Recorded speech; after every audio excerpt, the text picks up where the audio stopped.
नमस्कार दर्शक बंधु शुभ सकाळ। आज हेउची अक्टोबर मास 20 तारिख सोमवार। चलंतु नजर पकाई नेबा देश विदेश किछि गुरुत्वपूर्ण खबर उपरे। आजिर प्रथम खबर आउ मिलिबनी सुभद्रा टंका पुणी जारी हैला सुभद्रा योजनार नुआ गाइडलाइन। वार्षिक 18,000 अधिक टंका वृत्ति पाउथिले छात्री मानकु मिलिबनी सुभद्रा टंका। केंद्र एवं राज्य ठारू 18,000 अधिक सहायता राशि पाउथिले अयोग्य हेबे छात्री माने। एने उच्चशिक्षा विभाग एवं एसएसटी विभाग को महिला एवं शिशु विभाग तरफ चिठी दिया जाइछि। एभली सहायता पाउथिबा 21 वर्ष वृद्ध झियो मानकर तथ्य देबाकू चिठी रे निर्देश रहिछि। पूर्वरु एही विभाग को अनेक अभियोग मिली, तेणु विस्तृत भाव में जांच करी तथ्य प्रदान करने को सरकार निर्देश देइचंती। परवर्ती खबर आसंता काली ठारू वर्षारे भिजिब सारा ओडिशा। भारतीय पाणीपाग विभाग आईएमडी पक्षरु एभली किछि सूचना दिया जाइछि। आसंता काली ठारू बंगोपसागर सृष्टि हेबार एक बड़ लघुचाप बोली संभावना रही। यहाको दृष्टि रखी ओडिशार विभिन्न जिल्ला पई आगामी 3 दिन पर्यंत वर्षा एवं वज्रपात पई सतर्कता जारी करा जाइछि। विभिन्न अंचल में वज्रपात सहित 30 ରୁ 40 किलोमीटर बेगर पवन बहिबा नहीं सतर्कता जारी करा जाइछि। सेहीपरि बालेश्वर, भद्रक, जाजपुर, केन्द्रापड़ा आदि जिल्लागुड़ी को येलो वार्निंग जारी करा जाइछि। तेबे परवर्ती खबर दीपावली पई सुना एवं रूपा दर रे होइछि बड़ परिवर्तन। 2000 टଙ୍କା कमिला सुना मूल्य।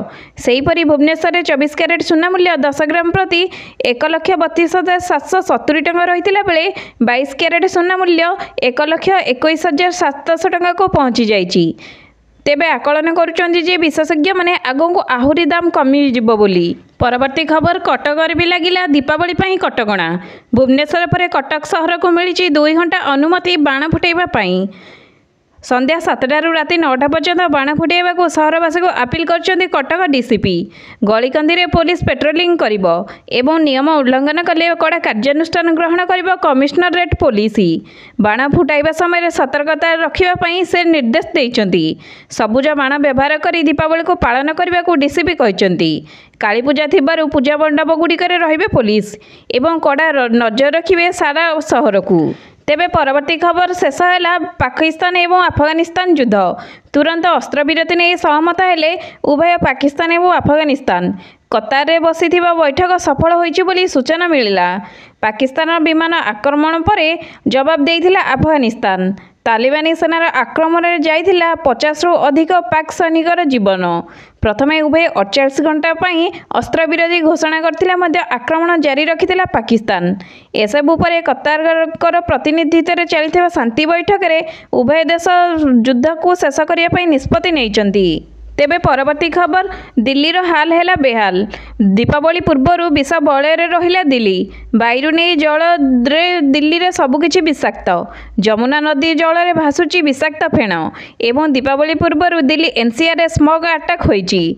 एयर क्वालिटी इंडेक्स मध्य रेकर्ड भांगिला।